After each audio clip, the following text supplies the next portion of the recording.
tayo mag-start, every firing, ulit-ulit to, 4 cardinal rules of gun safety. Number 1, Rodel. Number 1. Number 1, don't. Number 1.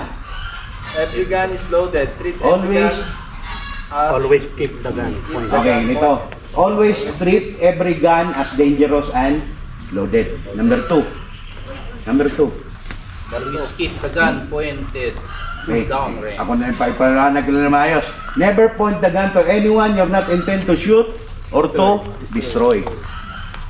Mind the muzzle ng baril. Huwag natin ito yung baril. Hindi na naman natin intensyong barilin. Hindi biro yung baril. Kopya nyo? Number 3, trigger discipline. Trigger discipline.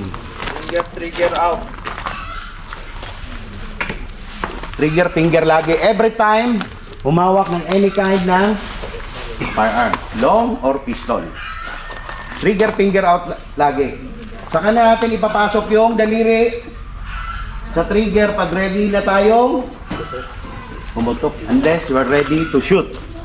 Kopya nyo? Yes, sir. Paano proper na paghawak ng baril? Mga veterano na kayo, di ba? Laging guide natin, ulitin na lang natin. L to L. Proper gripping, sagad. Para makontrol natin yung recoil. Sagad natin sa beaver tail.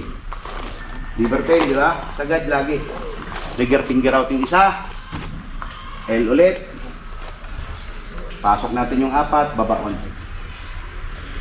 Baba. Proper stand. Basic. Upo, parang uupo ka lang konti. Buka, parang uupo ka lang konti.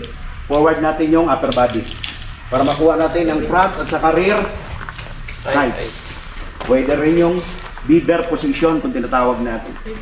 Buka, atras yung isa. Sa right-handed to. Na-apply to sa right-handed. Sa left-handed naman, opposite side lang. Opposite side. Proper stance. Dalawang size na barrel. Rear at saka front. Pag mag-aim tayo sa target, pakuha natin yung accuracy. Focus tayo lagi sa front side.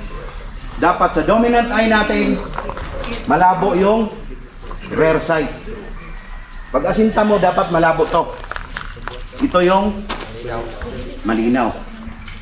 Lagi natin tatandaan kasi may delikado tayong gagawin mamaya. Magkakaroon tayo ng crossover. Laging tatandaan, itatak nyo sa isip nyo. Mind the trigger. Trigger finger out lagi at saka mind the muzzle ng baril. Laging tatandaan kung saan nakatutok yung baril. Para maiwasan natin yung aksidente. Tatlo yung priority dito sa range. Pinaka-priority ko dito. Number 1, safety. Number 2, safety. Number 3, safety. Kopya nyo? Magkakataon tayo mamaya na practical shooting. Kaya makinig tayo sa command. Bawal ang SARCOM dito. Anong SARCOM, Rodel? Sariling mundo. SARCOM. May sariling command. Kaya makinig kayo sa command. Pag sinabi kong show me clear, ibig sabihin yun, ano? Pakita nyo sa akin na clear yung chamber. Show me clear. Pag sinabi mo hammer down, ano ibig sabihin nun? Ibaba yung hammer. Walang mag-hammer down dito. Sa target tayo, lagi mag-hammer down. And then, holster. Kopya, walang magbibit-bit ng baril, walang mag-wave ng baril. Pag nag-start na tayo, lagi lang nasa holster pag hindi kayo ang shooter. Kopya nyo? Yes, sir. Pep, pep? Yes, sir. Okay, start tayo.